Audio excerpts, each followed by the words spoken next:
आज की कहानी है मेले का भूत। यह चैनल आपको डरावनी कहानियों से रूबरू कराएगा जो आपकी रूह को कांप उठाएंगी। हम आपके लिए भूतों, भूतिया जगहों और अनसुलझी मुसीबतों से भरी ये कहानियाँ लेकर आते हैं। इस चैनल पर आप डरावनी कहानियों का आनंद ले सकते हैं और सुनने वाले भी अगली रात की तलाश में नींद से उठ जाएंगे। हमारे चैनल पर आप डरावनी कहानियों का आनंद उठा सकते हैं। यहाँ आपको रहस्यमय घटनाओं से जुड़ी भूतों की कहानियाँ, जिनमें अनसुलझी मुसीबतें और अज्ञात तत्वों का सामना होता है, सुनाई देंगी। अगर आपके पास भी कोई डरावनी कहानी है तो हमें भेजें और अपने नाम के साथ हमारे चैनल पर साझा करें। तो देर किस बात की है, अभी हमारे साथ जुड़ें और डरावनी दुनिया में खो जाएं। यह कहानी हमारे गांव में लगे मेले के भूत की है। यह बात उस समय की है जब हमारे गांव में एक मेला लगा था। वहाँ पर एक भूत बंगले में मेरा एक असली भूत से सामना हो जाता है। मेरा गांव पहाड़ों के बीच में बसा हुआ था, तो बहुत ही कम ऐसे मौके होते थे कि हमारे गांव में इस तरह के कोई उत्सव हो। मेरा नाम सोमनाथ है। मेरी उम्र 32 साल है और जिस समय की यह कहानी है उस समय में मैं केवल 12 साल का था। मैं एक ऐसे गांव में रहता था जहां पर खूब सारे पहाड़ थे। हमारा गांव बहुत ही सुंदर था। उस गांव में एक बार एक मेला लगा था और मेले में आसपास के सभी गांव के लोग जा रहे थे और कुछ लोग उस मेले में लगी दुकानों की तारीफ कर रहे थे। हमारे गांव के भी कई लोग उस मेले में हो आए थे और उनमें से एक मेरे पास ही के एक काका थे। वो मेरे पापा से बात कर रहे थे और कह रहे थे कि वो मेला बहुत ही शानदार है और वहाँ पर कई सारी मिठाइयों की दुकानें भी लगी हैं। बहुत सारे झूले भी हैं उस मेले में। वहाँ एक भूत बंगला भी है। तुम भी एक बार हो आओ। मेरे पापा तो नहीं जा रहे थे, पर मैंने ज़िद की तो उन्होंने मुझसे कहा कि ठीक है, हम चलते हैं। मैं उनकी यह बात सुनकर काफ़ी खुश था। अगले दिन शाम होने से थोड़े समय पहले मैं अपने पापा के साथ उस मेले के लिए रवाना हो गया। जब मैं उस मेले में पहुंचा तो मैंने देखा कि वहां बहुत सारे लोग थे। कुछ को तो मैं जानता भी था, बहुत सारे तो मेरे दोस्त थे और बहुत से तो मेरे ही गांव के थे। मेरे सारे दोस्त भी अपने परिवार के साथ उस मेले में आए हुए थे। मेरे पापा के साथ मैंने खूब मस्ती की थी उस जगह। मैंने बहुत सी मिठाइयाँ खाई और बहुत से झूलों पर मैं बैठा था। उस मेले में घूमते घूमते शाम हो गई थी, पर अभी भी हल्की हल्की रोशनी थी।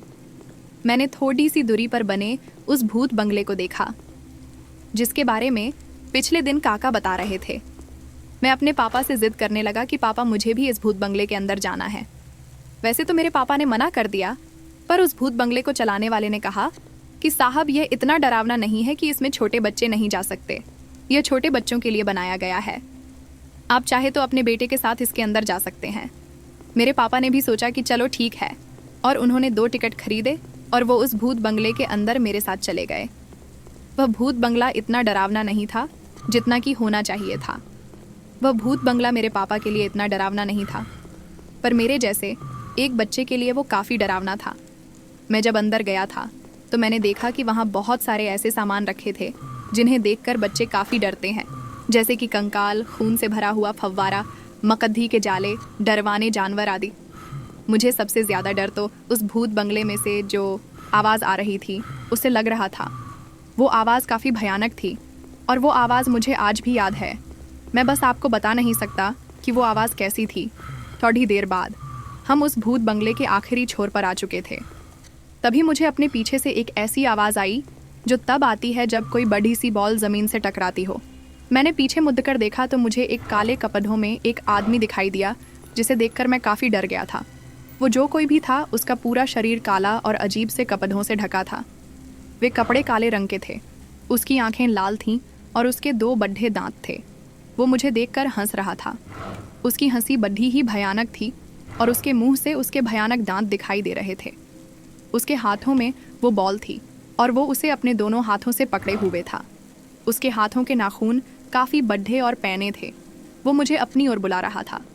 यह देखकर मैं इतना डर गया कि मैंने अपना हाथ अपने पापा के हाथों में कसकर पकड़ देच लिया। जब हम बाहर निकले तो मेरे पापा ने कहा कि देखो, डरो मत, ये केवल हमें डराने के लिए बनाया गया है, ये सच नहीं है। मैंने अपने पापा से कहा कि हाँ पापा, पर वो काले कपड़ों वाला तो काफ़ी डरावना था। मेरे पापा ने उस काले कपड़ों वाले भूत को नहीं देखा था, तो उन्होंने चौंक कर कहा कि सच में तुम डर गए थे। उसके बाद जब मेरे पापा उस भूत बंगले वाले मालिक के पास गए तो उन्होंने उससे कहा कि तुम्हारा भूत बंगला तो बच्चों को अच्छा डरा रहा है। फिर उन्होंने उस काले कपड़े वाले भूत के बारे में कहा तो वो भूत बंगले वाला बोला कि अंदर तो सिर्फ नकली सामान रखे हैं और कोई भी आदमी नहीं है जो लोगों को डरा सके। शायद इस बच्चे ने कोई पुतला देखा हो।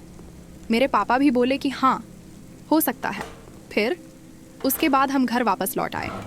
मैं जब रास्ते में आ रहा था तब मैं केवल यही सोच रहा था कि अगर उस भूत बंगले में लोगों को डराने के लिए कोई आदमी नहीं था तो वो कौन था जिसे मैंने देखा था।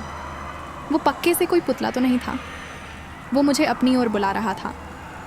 अगर मैं उसके पास चला जाता तो मेरा क्या होता। ये बात आज भी मुझे काफ़ी डराती है। सो आई होप गाइज आपको ये हॉरर स्टोरी अच्छी लगी होगी।